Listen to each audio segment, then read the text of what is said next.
पाठ नंबर 13। अच्छा तो ये चिड़ियाघर। बच्चों, आप सभी ने चिड़ियाघर को तो देखा ही होगा। उसमें तरह तरह के जानवर भी देखे होंगे। चलिए आज हम चिड़ियाघर की सैर करते हैं। चिड़ियाघर में घूमना और नए नए जानवर और रंग बिरंगे पक्षियों को देखना किसे अच्छा नहीं लगता। एक डाल से दूसरी डाल पर कूदते बंदर और भारी भरकम शरीर वाले हाथी और कटघरे में चहल पहल करता हुआ शेर और चहचहाती चिड़ियाँ सभी के मन को मोह लेती हैं। सभी चाहते हैं कि उन्हें अपने पास ही रख लिया जाए। आदिकाल में जब मनुष्य जंगलों में झोपड़ियाँ बना करके रहता था, तो उसने अपने चारों ओर रहने वाले प्राणियों से मेल जोल बढ़ा लिया। कुत्ता उनका मित्र बन गया। घोड़ा उन्हें अपनी पीठ पर बैठाकर दूर दूर तक ले जाता। बंदर और भालू अपने करतब दिखाकर उनका मनोरंजन करते। अब मनुष्य दूसरे जानवरों और पक्षियों के साथ में मेल बढ़ाना चाहता था।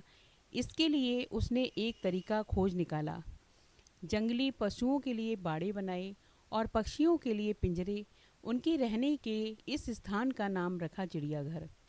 आज संसार के चिड़ियाघरों की संख्या लगभग 800 है। ऑस्ट्रेलिया की राजधानी वियना में स्थापित स्कानब्रून चिड़ियाघर को संसार का सबसे बड़ा चिड़ियाघर माना जाता है।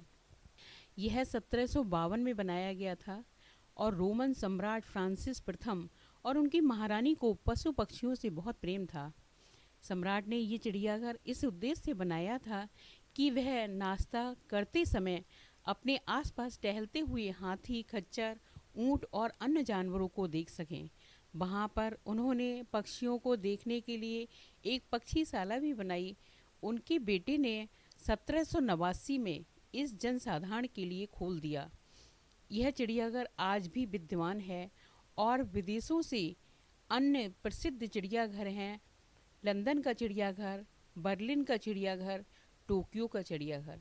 बर्लिन के चिड़ियाघर में 5000 से भी अधिक जानवर हैं और टोक्यो का चिड़ियाघर पर्यटकों को सबसे अधिक आकर्षित करता है।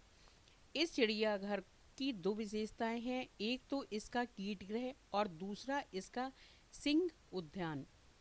उसमें जानवर तो खुले घूमते हैं और दर्शक बाड़े के अंदर या पिंजरे में बंद होकर के इसे देखते हैं।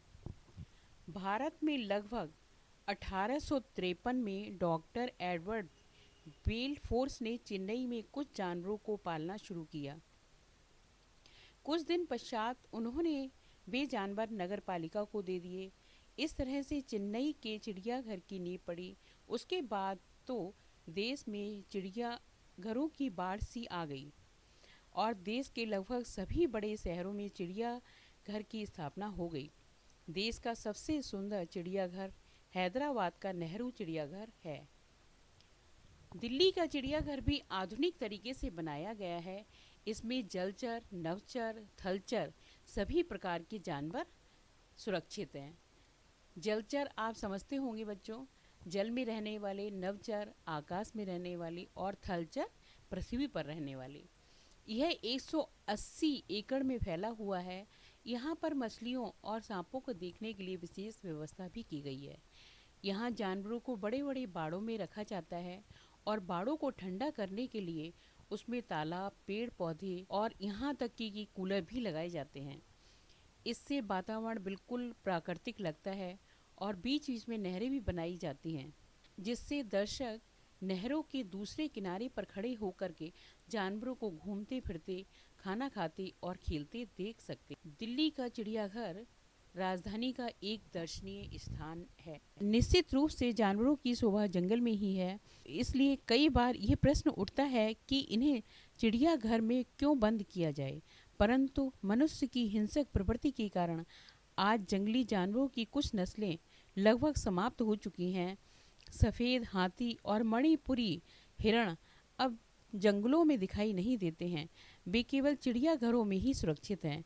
इसके साथ ही चिड़ियाघर एक ऐसा स्थान है जहां साधारण जनता और बच्चों को जानवरों के विषय में जानने व समझने के लिए उपयुक्त अवसर मिल जाता है। इसके साथ ही चिड़ियाघर एक ऐसा स्थान है जहां पर साधारण जनता और बच्चों को जानवरों के विषय में जानने, पहचानने व समझने के लिए उपयुक्त अवसर मिल जाता है। इस पाठ का बच्चों क्या संदेश है कि हमें पशु पक्षियों से प्रेम पूर्ण व्यवहार करना चाहिए। उनकी सुरक्षा का ध्यान रखना हमारा कर्तव्य है। धन्यवाद।